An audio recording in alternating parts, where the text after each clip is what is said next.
Sweden's military might. Breakdown. Sweden, a land of pristine forests, sparkling lakes, and one of Europe's most formidable militaries? It seems an unlikely pairing. For 2 centuries this nation has charted a course of peace, abstaining from the conflicts that have embroiled its neighbors. Yet beneath this tranquil exterior lies a steely resolve, a commitment to defense honed by centuries of strategic thinking. Sweden hasn't fought a war in 200 years. Yet right now, it's quietly built one of Europe's most adaptable militaries, ready to switch from peace to war in just 72 hours. How does a neutral country stay so armed and dangerous? Let's break it down in 10 minutes flat. To understand Sweden's military might, one must first grasp the philosophy underpinning it. Total defense, or as the Swedes call it. It's an approach woven into the fabric of Swedish society, a shared responsibility for the nation's security that extends far beyond the barracks and training grounds. It is a pact between the military and civilians, a recognition that in times of crisis, every citizen has a role to play. This is not just a theoretical concept, it is a living, breathing reality. After Russia's annexation of Crimea in 2014, a chill wind swept across the Baltic Sea, awakening Sweden to the potential threats on its doorstep. The response was swift and decisive. Conscription, dormant for years, was reinstated, bolstering the ranks of the armed forces. The defense budget was doubled, a clear signal that Sweden was prepared to invest in its security. But total defense goes far beyond simply increasing troop numbers or acquiring new weaponry. It is about preparing the entire nation for the eventuality of conflict. Schools, those bastions of knowledge and learning, also incorporate survival skills into their curriculum. Children as young as 10 are taught the basics of first aid, how to find shelter in case of an attack, and how to recognize and respond to threats. This is not meant to instill fear, but rather to empower, to equip every citizen with the knowledge and skills they need to protect themselves, their families, and their communities. Even private companies are expected to play their part, ensuring that their operations can be seamlessly integrated into the national defense strategy if needed. Truck drivers might find themselves transporting troops or supplies, while construction companies could be called upon to build fortifications or repair damaged infrastructure. This all-encompassing approach is what makes total defense so effective. It is not just about having a strong military. It is about having a resilient society, one where every individual is prepared to contribute to the collective defense. The message is clear. In Sweden, every citizen is a defender if war comes knocking. While some nations boast vast armies and cutting-edge technology, Sweden has adopted a different approach, one tailored to its unique geography and strategic realities. This is not an army that relies on brute force. Rather, it is a force designed for agility, stealth, and an intimate knowledge of the terrain. It is an army of 20,000 active personnel, backed by a reserve force of 250,000, trained and equipped for the specific challenges of defending Swedish territory. Their battlefield is not the open plains or sprawling deserts of other conflicts, but the dense forests, rugged mountains, and icy archipelagos that define the Swedish landscape. Picture, if you will, a column of enemy tanks advancing through a seemingly impenetrable forest. The air is thick with tension, the silence broken only by the crunch of tracks on snow. Suddenly, an explosion rocks the column, followed by another, and another. The attackers are caught off guard, ambushed by Swedish troops who seem to melt away into the very landscape itself. This is the essence of Swedish military doctrine, to use the terrain to their advantage, to become one with the forests and mountains, and to strike with precision and speed before disappearing back into the shadows. Key to this strategy is the Archer artillery system, a self-propelled howitzer that embodies the Swedish philosophy of hit-and-run warfare. This mobile behemoth can unleash a devastating barrage of 155mm shells, firing 6 rounds in rapid succession, a storm of steel delivered in just 30 seconds.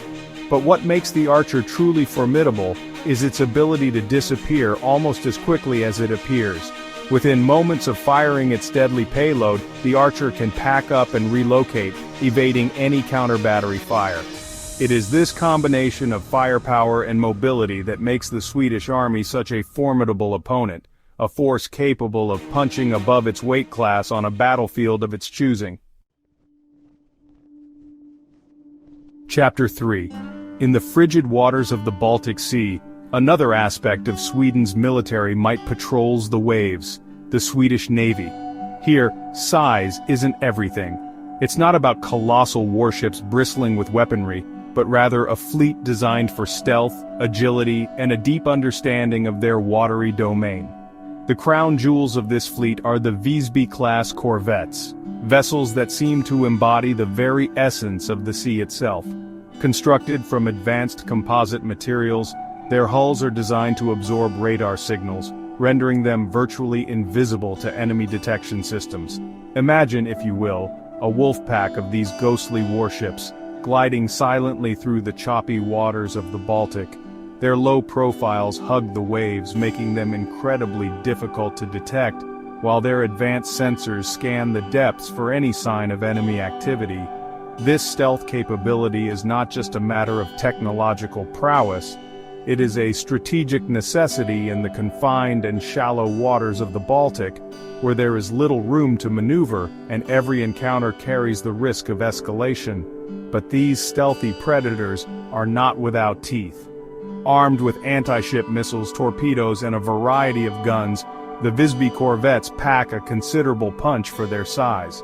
They are designed to engage enemy vessels at range, using their speed and agility to outmaneuver and outgun their opponents.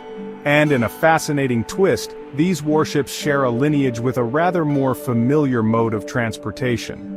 The Visby-class corvettes were designed in part by Saab, the renowned Swedish aerospace and defense company, better known for producing cars.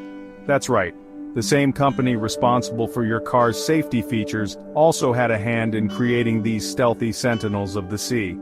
It is this blend of cutting-edge technology, innovative design, and a deep understanding of naval warfare that makes the Swedish Navy such a potent force in the Baltic Sea. Chapter 4. Looking to the skies, we find the third element of Sweden's defense strategy, the Swedish Air Force. While it may not boast the numerical superiority of some of its counterparts, the Swedish Air Force compensates with technological prowess, strategic deployment, and a fighter jet that has earned a reputation as one of the most capable in the world, the Saab JAS-39 Gripen. With a fleet of just 90 and orders for 60 more Gripens, the Swedish Air Force might seem dwarfed by the air power of other nations. But the Gripen is no ordinary fighter jet. It is a marvel of engineering, designed for versatility, affordability, and sheer combat effectiveness. Unlike its larger, more expensive counterparts such as the American F-35, which can cost upwards of $30,000 per hour to operate, the Gripen boasts a significantly lower operating cost of just $4,500 per hour. This affordability allows the Swedish Air Force to maximize its limited resources, ensuring that their pilots have ample opportunity to train and hone their skills. But the Gripen's advantages extend far beyond its cost-effectiveness. This agile fighter is designed to operate from dispersed locations, including roadways, a crucial capability in a country with over 20,000 miles of highways. Imagine the scene, a squadron of Gripens, sleek and deadly, streaking across the sky. Suddenly, they descend, touching down on a seemingly ordinary stretch of highway. Within minutes, the jets are refueled, rearmed, and ready to take to the skies once more, disappearing as quickly as they appeared. This ability to operate from dispersed locations is crucial to the Swedish Air Force's strategy of dispersal and deception. By spreading their aircraft across numerous locations, including underground hangars carved into the granite mountains, the Swedish Air Force ensures that their forces are difficult to target and neutralize. In the event of a conflict, these dispersed Gripens would pose a significant threat to any aggressor, appearing from unexpected locations, delivering their payloads, and vanishing once more into the vast Swedish landscape. Chapter 5. As the geopolitical landscape continues to shift, Sweden finds itself at a crossroads. For decades, its policy of neutrality has been a cornerstone of its national identity.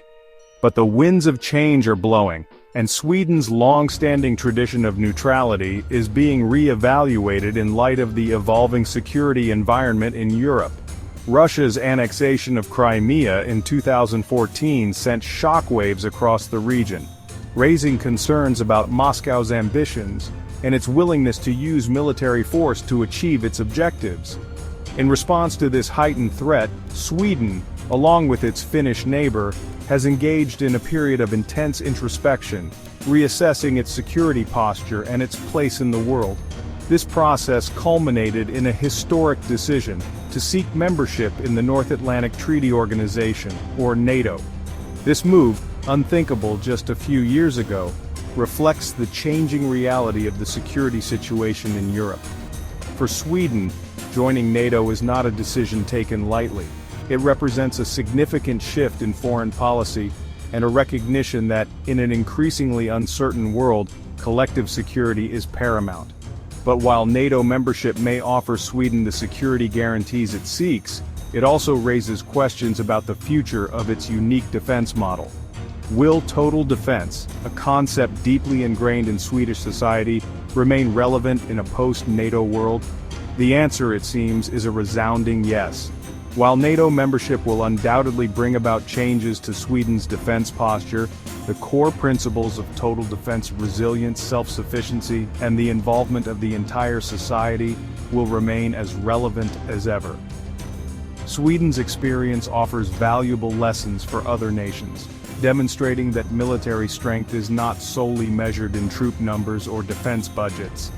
It is about having a clear strategy, investing in the right capabilities, and fostering a culture of resilience and preparedness across all levels of society.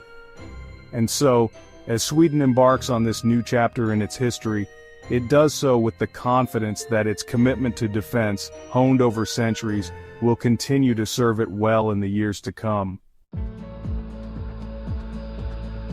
So there you have it.